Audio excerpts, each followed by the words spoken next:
A long time ago, in a small town called Bonn in Germany, a baby named Ludwig van Beethoven was born. Music was already part of his family. His grandfather was a musician too. Beethoven's father was very strict. He made young Ludwig practice music for many, many hours. Sometimes, little Beethoven even cried while playing, but his father wanted him to become a great music star.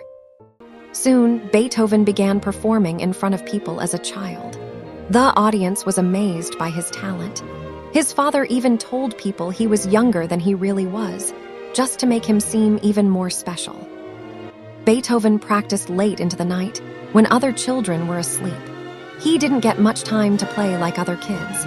Music slowly became his whole world. As he grew older, Beethoven moved to Vienna in Austria, a city famous for music. This was where his big journey truly began.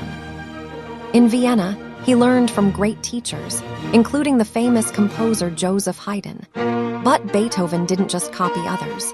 He started creating his own unique style. Before long, Beethoven became a very famous pianist. People loved how he played with strong feelings and powerful energy. His music could surprise and move everyone who listened. But then, something very sad began to happen. In his late 20s, Beethoven slowly started losing his hearing. For a musician, this was very scary. He didn't tell many people about it.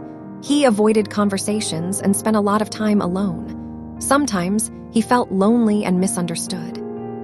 Beethoven also had some unusual habits.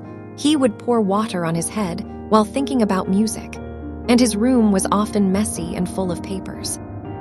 Eventually, Beethoven became completely deaf, but something incredible happened. He could still hear music in his mind and continued to write beautiful compositions. One of his most famous pieces is called Moonlight Sonata. It is calm, emotional, and feels like a quiet night under the moon. Later, he wrote his Ninth Symphony. It was very special because it included singers, something new at the time.